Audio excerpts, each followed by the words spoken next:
Hi everyone and welcome, this is the Apostate Prophet. It is 2019 and in over a dozen countries it is illegal to stop identifying with the local religion and to renounce it. In a dozen countries it is punishable with death. In some it is the law of the country, in others it is a specific state or region, and in every case it is Islamic law. In short, these Islamic countries have thought crimes, where you can pay fines, be tortured, lose your freedom or your life for making a life decision.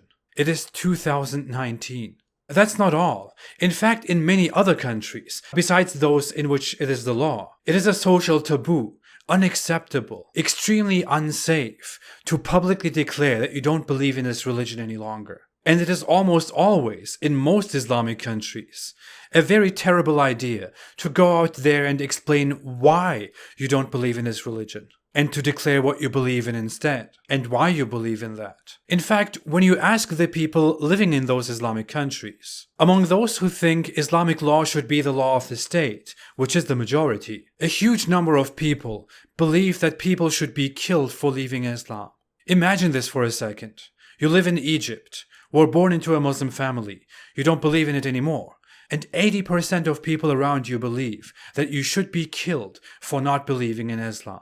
In Afghanistan, you are again surrounded by people, 80% of people, who believe you deserve death for no longer identifying with the religion of them and the state. In Pakistan, you are alone, and 6 out of 10 people think you don't deserve to live. Your only crime is thinking for yourself, changing your mind, using your brain, making your own decisions for your own life. Even when it is only 30% or 20% or 10%, 10 out of 100 people believe you need to be killed for being who you are.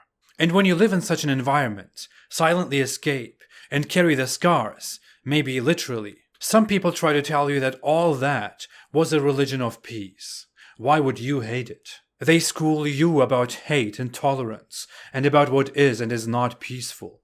Isn't it very unsurprising that someone who leaves Islam, and who leaves such an environment, ends up hating Islam and what it does to people? Isn't it understandable that such a person wants to go out there and help other people get out of this? But what is the motivation for all those people wanting to kill apostates, and all those states executing people? Is it 1001 nights? Is it the Lord of the Rings? Is it a piece of divine inspiration that people in Muslim countries magically receive in the womb of their mothers? And that's why they all coincidentally think like that. Is it the Universal Declaration of Human Rights? Is it the Jews?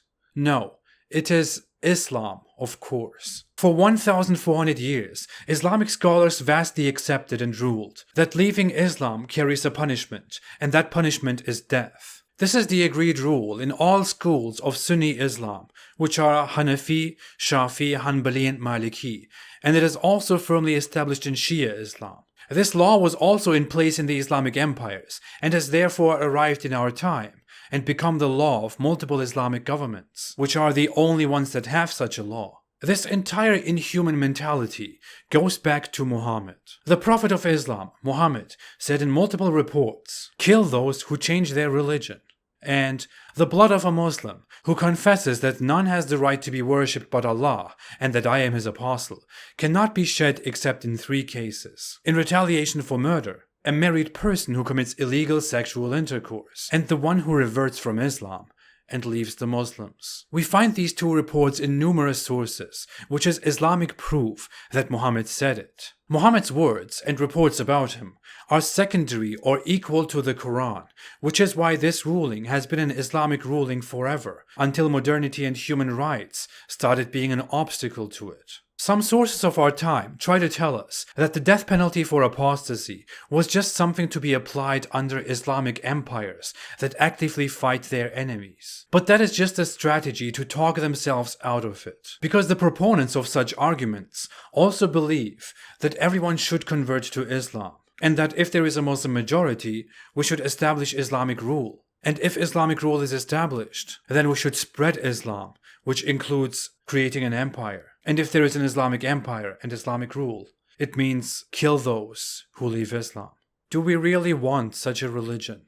Some people try to justify the killing of apostates and compare it to how states treat treason. Very bright individuals like Zakir Naik, whose speech is beautiful and magical music to my ears, say things like, if in the country of India, there's a citizen of India who shares the secret prints of the Indian army with the enemy, the Indian law will say he should be put to death or life imprisonment. This is the same law in America, same in UK for apostasy. I would love to translate, but I have no idea what he said. But what he basically means is that there is also a treason law in India or America or the UK, comparable to the law of apostasy in Islam. America punishes treason, so it's okay for Islam to kill apostates. But that is a complete false equivalency. Treason is an extremely rare charge today, in America for example, and is applied for heavy stuff like working in important high federal positions, and revealing secrets or working with enemies in ways that would heavily damage the nation or put people in danger. No one is executed for giving up their American citizenship, or for saying, I don't like the laws of the United States anymore. I think they should be changed. I believe in different laws now. Whereas Islam directly executes for disbelieving. Also, even if states did that or do that, how exactly does that absolve Islam?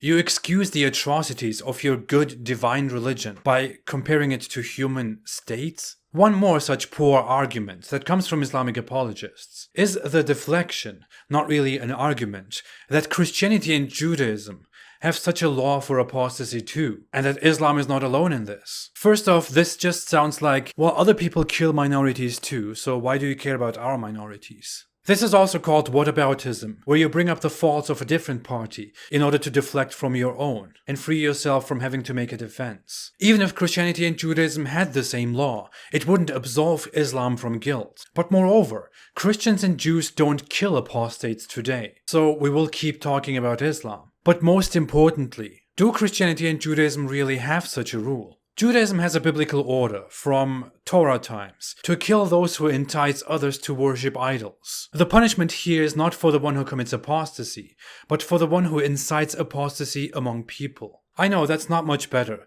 but Judaism abolished this law over 1,000 years ago. The Talmud condemns death penalties, although it prescribes them here and there, and biblical laws would only possibly be applied under a proper Jewish state, in a hypothetical case where the Jewish Messiah finally arrives, which I'm personally not worried about. Christianity doesn't have any death penalty at all. It has right or wrong, moral or immoral. The New Testament neither rejects nor advocates the death penalty, but it doesn't prescribe any death penalty for any crime at all. First Christians opposed the death penalty altogether, while later Christians, especially the Roman Empire and other kingdoms and realms, had the death penalty for things they considered right or wrong. Christians don't believe that their religion actively orders the killing of apostates. There is no scriptural basis for that, and no Christian today believes that. In the end, the vast majority among both religious groups agrees that there shouldn't be such a rule. The only religion and religious group we have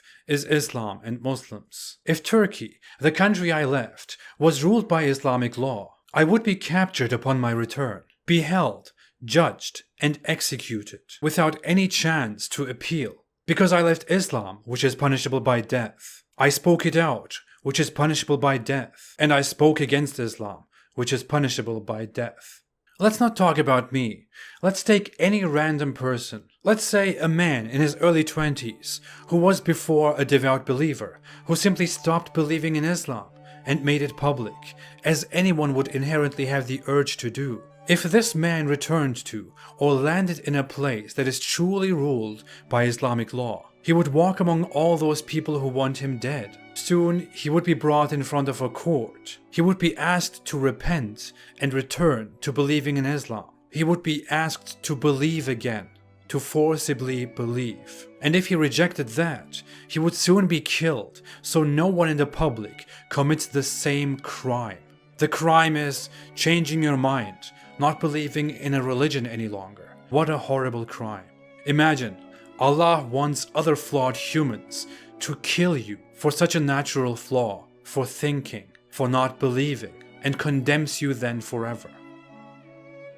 It's funny that some say apostasy itself is not punishable, making it public is punishable. What if we did the same thing with being a Muslim? What if we said being a Muslim itself is not punishable by death as long as you keep it to yourself? But if you make it public and you practice Islam, then you will be judged accordingly and executed simply for being a Muslim. How does that sound to you, to anyone? Shocking? Unthinkable? How does that sound to a Muslim? What would the world do right now if such a law was established anywhere in the world? I would never advocate for such inhumanities, of course. But would you, dear Muslims? It is 2019. Let's be human. Thanks for watching.